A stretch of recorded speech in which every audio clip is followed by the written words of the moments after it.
andito na nga sa akin ngayon yung pinakabagong Poco na talaga namang budget king daw. And this is the Poco C85. Eto guys ay fresh na fresh in the market. Murang-mura na to dahil nga nag-range lang siya ng around 5K. Pero pagdating sa kanyang specs, eto guys ay meron ng 50MP main camera dahil nga C is for camera. And guys, spoil ko lang kayo, mamaya maso-surprise talaga kayo. Tapos meron na din siyang 6,000 mAh na battery with 33 watts of fast charging. Like, what? Malaking battery tapos mabilis na charging? Tapos mura lang? Pwede pala yun. And guys, marami pang amazing na feature which is lamang na lamang to compared sa mga other phones in the market. Kaya naman, if you are interested and gusto mo talaga makapili ng isang sulit na smartphone, well, watch this video dahil nga magkaroon na ng unboxing and full review and we will start in 3, 2, 1. Let's go!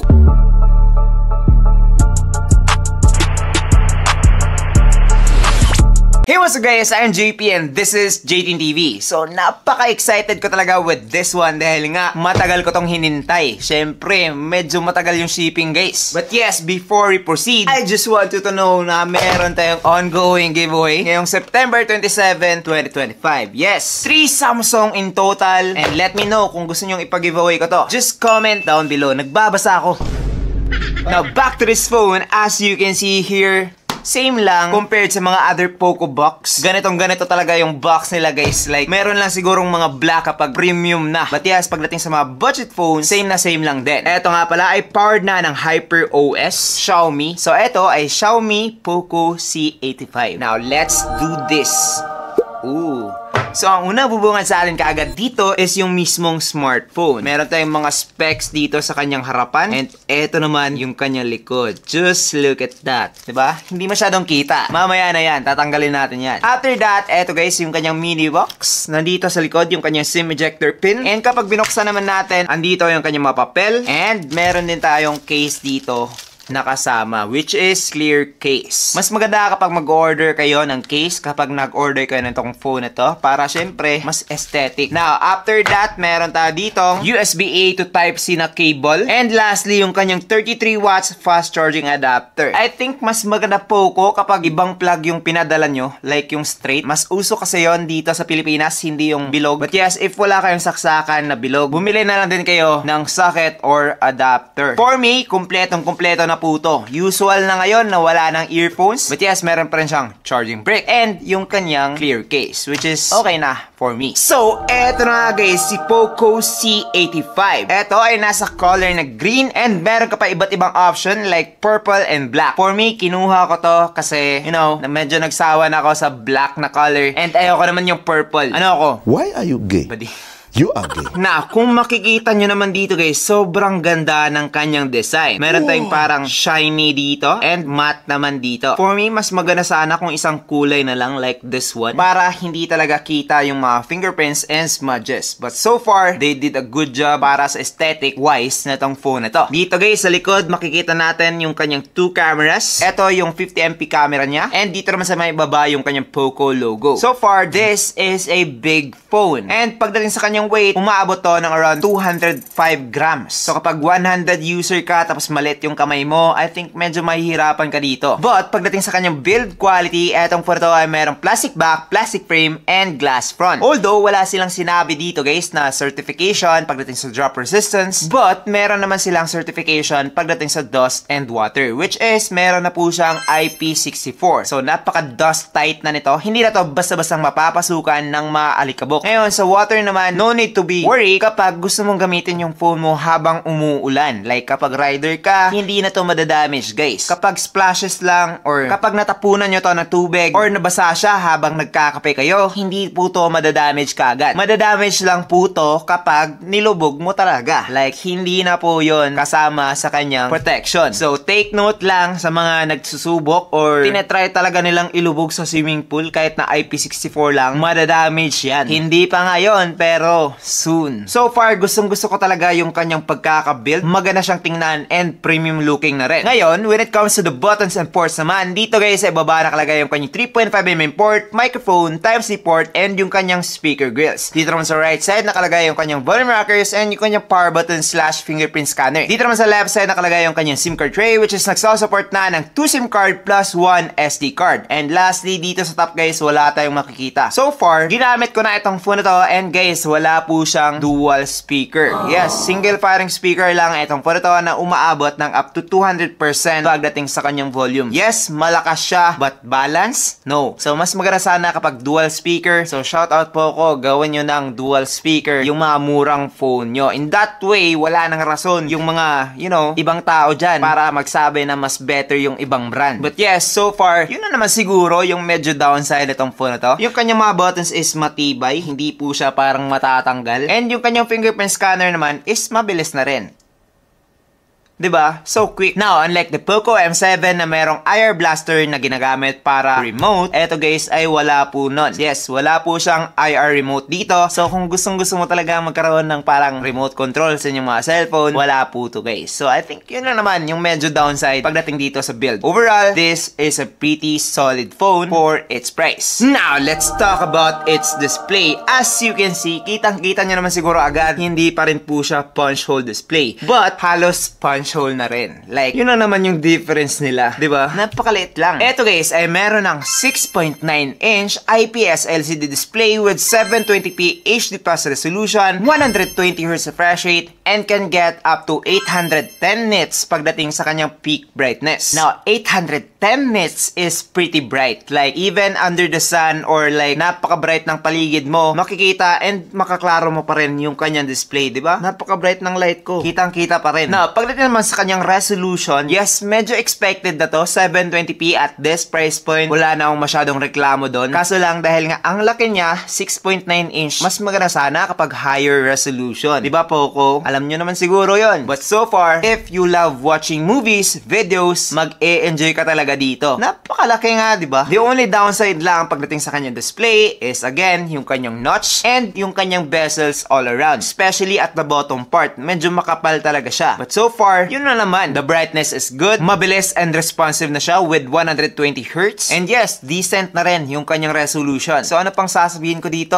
Wala. Pagdating sa 5K, okay na to. Unless kung napaka-arte mo talaga, tapos gusto mo talaga yung punch hole, kahit na yung guhit lang naman dito yung difference, nasa sa inyo na yun. But sinasabi ko lang sa inyo na 810 nits beats the other nits pagdating dito. Like other phones at this price point, mga 500, 600 nits, 700 nits at max. Eto guys, bright na. 810 nits. Gustong-gusto ko siya actually. Now, dito na tayo sa mga gusto ng Poco fans na malaman, which is yung kanyang performance. Kasing ganda ko pa itong mag-perform. Like, ako kasi, mabilis, malakas. What? I think for its price, understandable na yung performance nitong phone ito. Unang-una, eto guys, ay meron ng Android 15 with HyperOS 2. Hindi ko sure kung ilang years yung support ng Poco pagdating dito sa unit na to, dahil nga, again, entry-level phones lang nila to. But, magko-comment ako or magre-reply ako sa mga magtatanong dyan soon. Now, sa kanyang processor naman, eto guys, ay medyo gamit na talaga for this price. Eto, yung MediaTek Helio G81 Ultra with octa-core CPU up to 2GHz and Mali G52 MC2 naman pagdating sa kanyang GPU. Now, tinest ko to guys, syempre pagdating sa gaming and Antutu benchmark. Dito sa Antutu benchmark, eto guys, ay nakakuha na ng 360,000. Yes, yung version 11 ng Antutu benchmark is like boosting everything. Hindi to ganun dati. Like, siguro 300 yung pinakamataas. Pero 360, halos 400 na. Boosted na talaga. But yes, tinry ko naman to sa iba't ibang games like Mobile Legends, Call of Duty, and Hawk. Eto guys, ay merong game turbo dito, which is mas mamamaximize nyo yung inyong paglalaro. And guys, nadiscover ko rin na yung rason kung bakit mataas yung Antutu benchmark is because mas smooth daw yung HyperOS and mas nabuboost niya. Which is, yung pagkakaintindi ko, bias yung Antutu benchmark sa Xiaomi phones. Totoo ba yun? Comment down below kung legit. Now, syempre, yung mga nilalaro ko dito na games is hindi talaga siya mga graphic intensive. Like yung pang gaming phone talaga. Eto guys, yung mga nilalaro kadalasan dito sa Pilipinas. And I don't know kung maso-surprise kayo, pero maraming mga 5K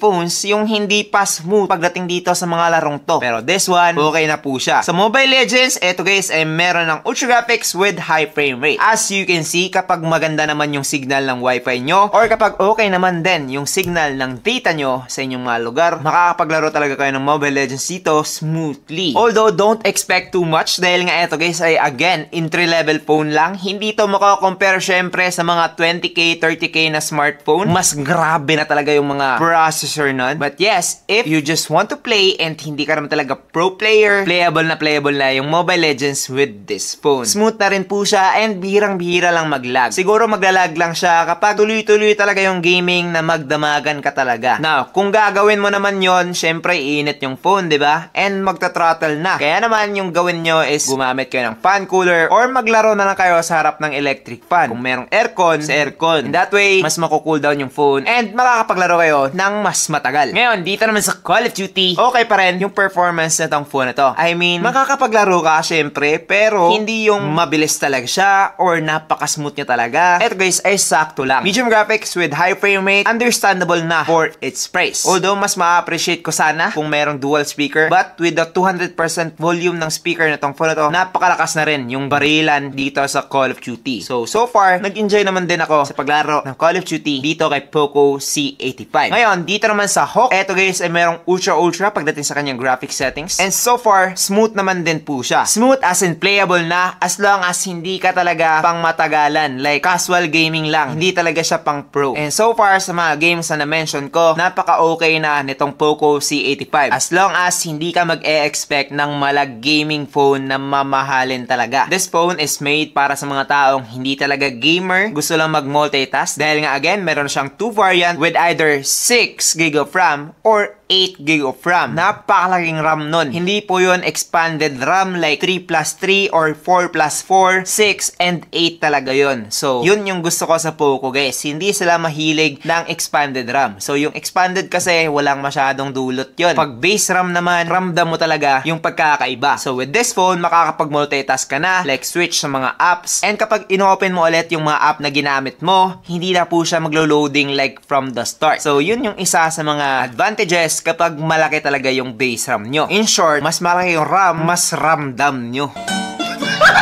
Now, with the Hyper OS, eto guys, ay merong mga bloatware. Hindi talaga maiiwasan yon sa mga entry-level phones. Meron ka ng mga unwanted apps dito na kailangan pang i-delete para makasave ng storage. Pero so far, habang ginagamit ko naman itong phone na to, napakaganda ng kanyang UI guys. Like, napaka-clean. 'Di ba? Parang stock Android. So for me, pagdating dito sa performance niya, if you want to use your phone like for social media, Facebook, YouTube, TikTok, wala na pong problema to. Siguro, wag ka lang mag-expect ng napakabilis na loading pagka-click mo na isang app dahil nga hindi pa rin po siya UFS. So eMMC 5.1 na yung nandito, yung pinaka-latest ata ng eMMC. But yes, hindi pa rin siya fast enough katulad ng UFS. So yun na naman pagdating dito sa performance nitong phone to. Halos same lang to sa mga phones na na-review ko at this price point. But, meron na siyang bigger RAM and bigger storage na available. Meron nga siyang mga kapresyo, pero 64GB lang, di ba? Pag-isipan nyo yun. Now, let's talk about one of the best thing about this phone, which is 6,000 mAh na battery. Kaya naman pala medyo malapad siya. Napakakunat na ng battery nitong phone na to. Makakapag-watch ka na ng videos. Binge watch talaga guys. Legit na makunat dahil nga, hindi naman talaga siya power hungry. Pagdating sa kanyang display, IPS lang, tapos 720p pa. Mas tatagal talaga yung battery nyo. Tapos, kapag na-lowbat ka naman, meron na po siyang fast charging with 33 watts. Eto guys, ay makaka-charge na dito sa phone na to ng 0 to 50% in just 31 minutes. Ganon kabilis yung charging niya. So for me, panalong panalo etong si Poco C85 pagdating sa kanyang battery and charging. Meron kasing mga smartphone at this price point na malaki lang yung battery but mahina yung charging. Eto, malaki na yung battery, mabilis pa yung charging. Now, eto naman yung main feature talaga for me dito kay C85 and this is the camera. So eto guys,